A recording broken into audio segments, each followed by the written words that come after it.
OCD और sexual life आप जानते ही हैं, जिनको कंटेमिनेशन ओसीडी होती है, जिनको साफ सफाई की या जिनको गंदगी से प्रॉब्लम होती है, उनका जो जीवन है वो बहुत प्रभावित हो जाता है ओसीडी की वजह से।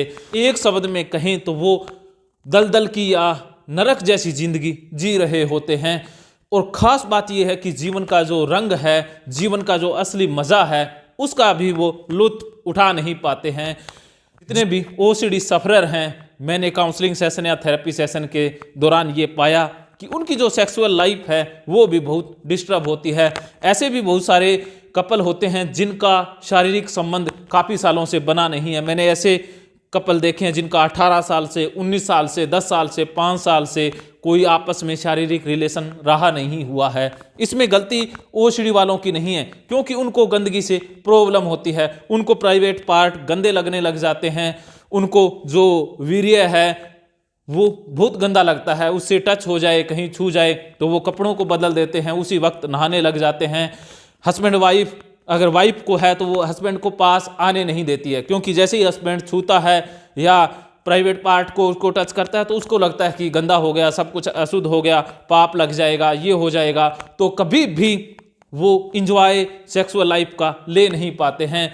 तो इसमें जो दूसरा पार्टनर है, जो दूसरा सही पार्टनर है, वो भी परेशानी में जी रहा होता है। उसके मन में भी बहुत खटास भर जाती है, उसका स्वभाव भी चिड़चिड़ा हो जाता है, क्योंकि वैवाहिक लाइफ को जो एनर्जी देती है, वैवाहिक लाइफ को जो ऊर्जावान रखने वाली ताकत है, वो सेक्सुअलिटी है। अगर हस्बैंड वाइफ प्रॉपर सेक्स का मज़ा नहीं ले पा रहे हैं तो कहीं ना कहीं उनका रिश्ता खोखला हो जाता है। तो सबसे ज़रूरी यही है कि अपने रिश्तों को सुधारा जाए।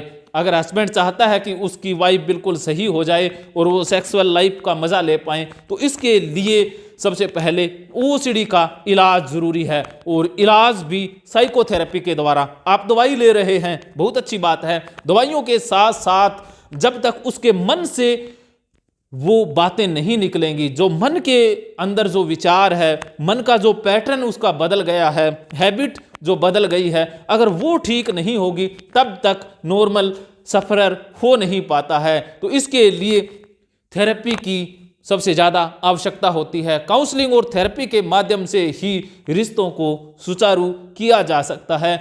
बाकी ओसीडी वाले हैं, चाहे रिलीजियस ओसीडी वाले हैं, चेकिंग वाले हैं, चाहे सोमेटिक ओसीडी वाले हैं, उनकी भी सेक्सुअल लाइफ प्रभावित हो जाती है। डिप्रेशन वालों की तो पूरी तरह से ही सेक्सुअल लाइफ बर्बाद सी हो जाती है।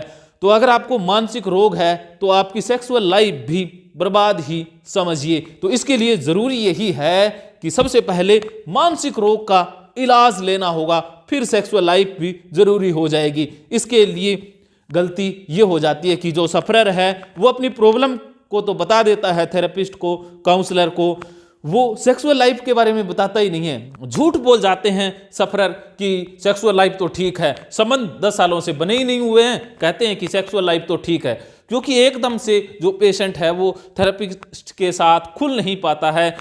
बात और भी गंभीर हो जाती है जब कोई काउंसलर या थेरेपिस्ट मेल है और कोई सफरर फीमेल है, तब भी वो खुल के बातें बताती नहीं है। वो थेरेपिस्ट क्या सोचेगा, उसके मन में क्या विचार आएंगे, वो सेक्सुअल प्रॉब्लम को तो प्रॉब्लम मानते ही नहीं है सफरर। वो अपनी ओसीडी को ही प्रॉब्लम मान रहे हैं। प्रॉब्लम दोनों हैं, क्योंकि एक दूसरे के साथ ये प्रॉब्लम आपस में कनेक्टेड है, एक दूसरे से जुड़ी हुई प्रॉब्लम है। इनका इलाज भी दोनों का साथ साथ ही होगा। इसके लिए प्रॉपर सेक्स एजुकेशन, क्योंकि भारतीयों के मनों में सेक्स के प्रति बहुत गलत धारणाएं हैं। इसे हमेशा गंदा माना गया है। दूसरों के साथ शेयर करने का तो विषय इसे माना ही नहीं गया है। अगर कोई थेरेपिस्ट काउंसलर इस विषय में बात करता है तो जो सफरर है वो संकुचित सा महसूस करता है, वो अपसेट महसूस करने लग जाता है।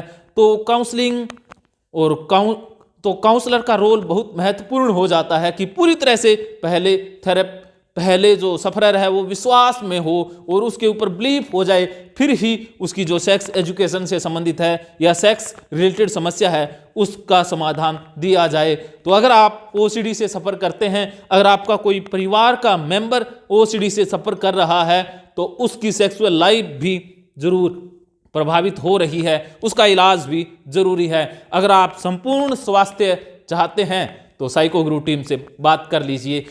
अगर आपको सेक्सुअल प्रॉब्लम वाली ये बात खाने में बैठ गई तो बल्ले बल्ले, नहीं तो थल्ले थल्ले। फिर भी थल्ले थल्ले की जरूरत नहीं है, क्योंकि अब आप ऑनलाइन ऑफलाइन साइको गुरु टीम से बात करके थल्ले थल्ले को बल्ले बल्ले में बदल सकते हैं। हमने एक सेल्फ हीलिंग का कोर्स भी शुरू किया है। ओसीडी, डिप्रेशन, फोबिया व अन्य मानसिक रोगों से संबंधित ये कोर्स 1 जनवरी से स्टार्ट हो रहा है।